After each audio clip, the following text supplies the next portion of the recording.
I think getting started with discovery play is easiest by starting with the player characters. As I see it, everyone is already doing it by some extent, so we can start building up on that. Most certainly, everyone discovers how a character reacts to a given situation during play. That's pretty much the basis of roleplay.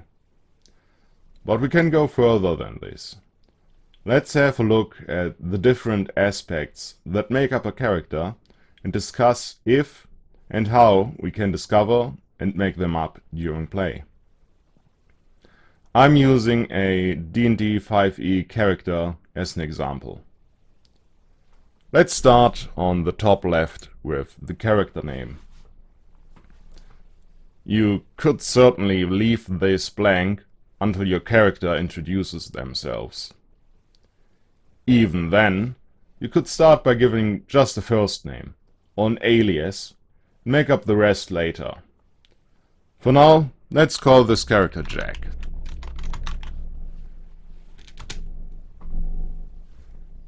There are also random tables and generators that can help you give your character a name.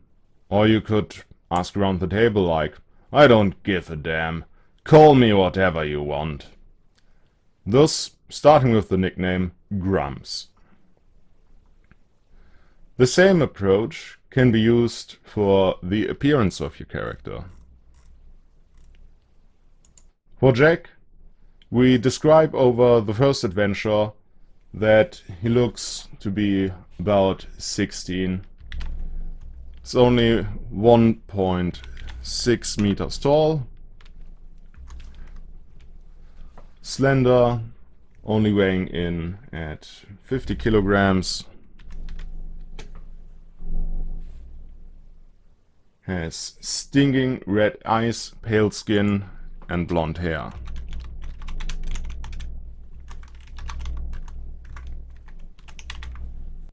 At some point in the game, we also decide that Jack is actually a young woman disguised as an even younger man. Let's go on. From here, we go to the ability scores. Usually, you generate these before play, but I can imagine you could leave these blank until you actually have to roll on them. I can see a few variants for this. For one, you could roll your ability score right when you need them, and then stick with them.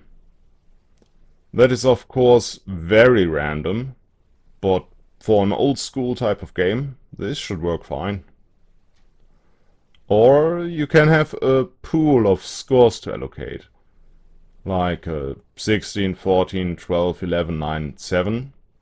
Then during play, when the group faces certain challenges, you can go, hey, Jack is really good at sneaking around, and put your 16 in dexterity. Then later on you go, Jack doesn't know shit about this, and allocate 7 to intelligence. Spread this out among the whole group, and we will probably end up at least with one character who is good in one of any ability. So the group can cover each other's weakness. First step towards a balanced group. Now let's go to skills right next to it. This is pretty easy for D&D, since you just have to mark it as trained. So during play, when a check comes up you feel your character should be good up, you go, here, let me handle it. Jack knows how to pick a lock. And yeah, you got me. Lock picking is actually not a skill. It's other proficiencies and languages. It's proficiency with Sieve tools. But that's pretty much the same as skills if you ask me. So we covered this. You could also just check down the first few skills you actually succeed a check on. The game One Last Job takes another route for this, as you retired master's thieves go through one last job. As they face challenges, the other players can tell stories of how this would have been no problem when you were younger, and how your character mastered a challenge like this in the past. So you discover your character's past and their skills through the stories the other players make up at the spot. Let's go to the top right. You can assign race just as you assigned a name. Do this random, ask the other players, maybe settle on a race after you have played for a bit and have discovered all of your attributes. Jack here has been described by his fellow adventurers as a bastard, so we go ahead and make her a half-elf. Class, you can leave again to random chance, but I would personally pick this when we know all of our ability scores. Maybe at the end of the first adventure, you let the characters go from level 0 to level 1 and pick a class. Jack is obviously a rogue. As always, you can ask your GM and the rest of the group for input. Alignment as a concept is something I don't really play with, but here's a good chance to ask the other players after the first session how they saw your character. Jack here, despite being a bastard rogue, showed abnormal obsession with justice. She is not a nice guy, but not an evil bastard either. So we go with lawful neutral for this one.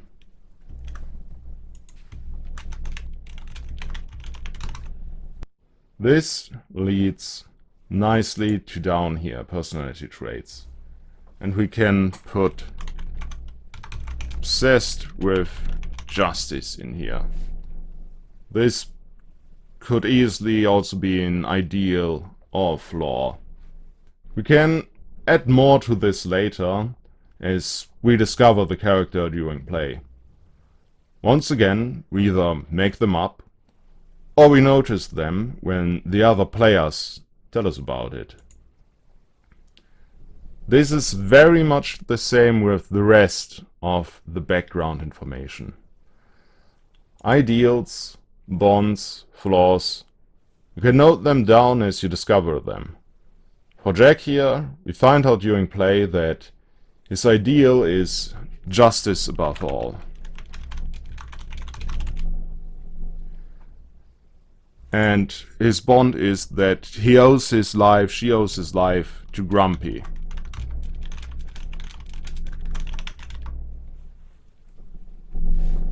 Because we only have 2 characters for this one. And as a flaw, we could take obsessed with justice again, but instead we write can leave no crime unpunished.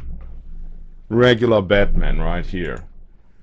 Much later in the game, we find out that Jack is actually an undercover member of the local judiciary. Something the GM came up with and introduced to the player by every NPC in the capital acting surprisingly subservient to Jack. One woman even gave her a bag of candy as thank you for her hard work.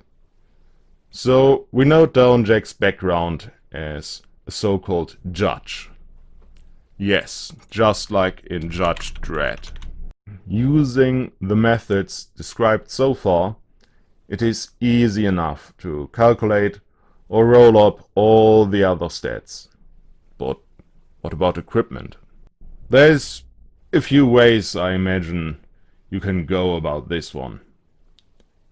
The simplest solution would be to let the characters start with no equipment and all, and then they can acquire it during the game.